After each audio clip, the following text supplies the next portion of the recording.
বিদ্যুতের মূল্য বৃদ্ধি এবং পরিষেবা বিপন্ন বিষয়ক অর্থাৎ শীর্ষক এই কনভেনশনটি অনুষ্ঠিত হচ্ছে আগরতলা হাপানিয়া সিপিএম দলীয় কার্যালয়ে বিদ্যুৎ গ্রাহক এবং কর্মচারী কল্যাণ সমিতির উদ্যোগে। এদিন সিপিএম ডুগলি মহকুমা অফিসের হলঘরে বিদ্যুতের মূল্য বৃদ্ধি পরিষেবা বিপন্ন শীর্ষক যে কনভেনশনটির আয়োজন করা হয় সেখানে উপস্থিত ছিলেন শঙ্কর প্রসাদ দত্ত, ঝর্ণা দাস বৈদ্য সহ অন্যান্য বাম নেতৃত্বরা। বিদ্যুৎ গ্রাহক এবং কর্মচারী কল্যাণ সমিতির উদ্যোগে আয়োজিত এই কনভেনশনে সভাপতিত্ব করেন প্রাক্তন বিধায়ক রাজকুমার চৌধুরী।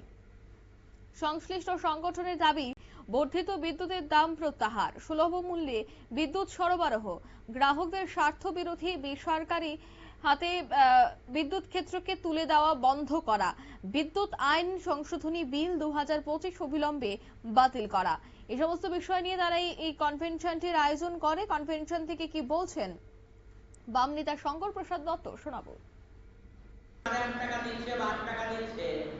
আমি যদি 50 ইউনিট পর্যন্ত ব্যবহার করি তাহলে আমি কেন 5.5 টাকায় পাচ্ছি, একজন পাচ্ছেন কেন ভোক্তা পাচ্ছেন? এ কারণেই যে ক্রস সাবসিডি দেওয়া হচ্ছে।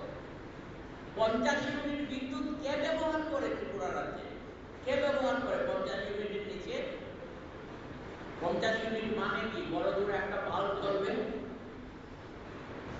আর ফ্যান হলো 50-এর উপর উঠে যেতে পারে। আচ্ছা ধরে নিলাম তর্কের খাতিরে একটা বাল্ব একটা ফ্যান, তাহলেই সারা মাসে 50 ইউনিট উঠতে পারে।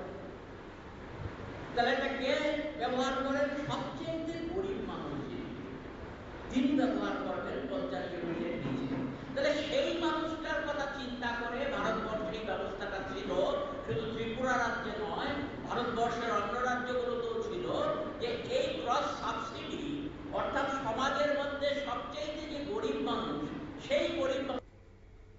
আপনারা শুনলেন, অর্থাৎ সাধারণ মানুষ থেকে পকেট কেটে টাকা নেওয়া হচ্ছে, গরিব মানুষের পকেট কেটে টাকা নেওয়া হচ্ছে এবং যেভাবে বিদ্যুতের মূল্য বৃদ্ধি বাড়ানো হচ্ছে, বিভিন্ন ফিউল চার্জের টাকা বাড়ানো হচ্ছে, সেই সমস্ত বিষয়ে কিন্তু আজ তারা সরব হয়েছেন।